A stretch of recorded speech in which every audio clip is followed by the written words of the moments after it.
সামনেই দ্বিতীয় দফা নির্বাচন, আর তার আগে গতকাল ভবানীপুরে বহুতলে প্রচারে মমতা বন্দ্যোপাধ্যায়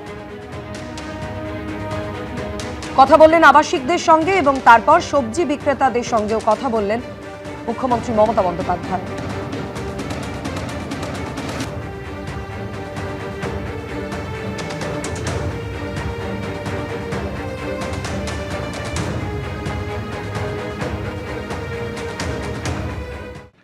বালিগঞ্জের কংগ্রেস প্রার্থী প্রয়াত কংগ্রেস নেতা সোমেন মিত্রর ছেলে রোহন মিত্র প্রথমবার বিধানসভা নির্বাচনে লড়াই করছেন। প্রচণ্ড গরমে দিনভর প্রচারের মাঝে সুস্থ থাকতে হালকা নিরামিষ খাবারের উপরেই ভরসা রাখছেন রোহন। এবারই প্রথম সংসদীয় রাজনীতিতে প্রতিদ্বন্দ্বিতা।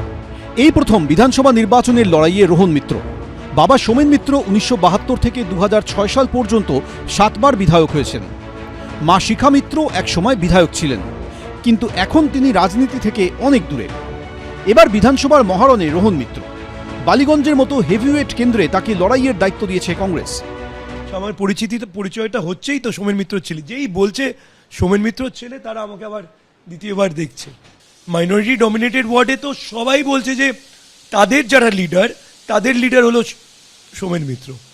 এর থেকে আর কি আর অনুভূতি আমার পাবো বলো, যে আমি ব্লেসড যে ওনার নামটা আমার সঙ্গে যুক্ত।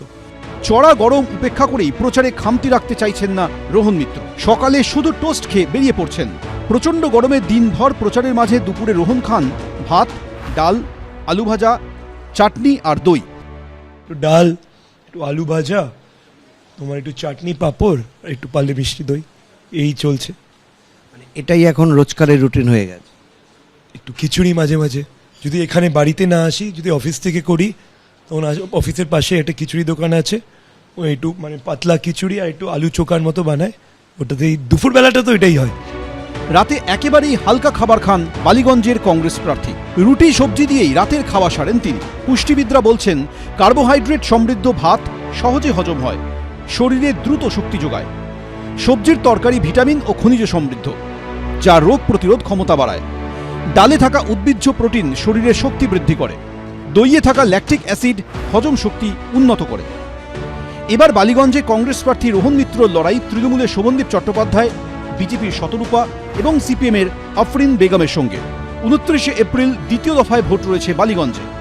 উজ্জ্বল মুখোপাধ্যায়, এবিপি আনন্দ, কলকাতা।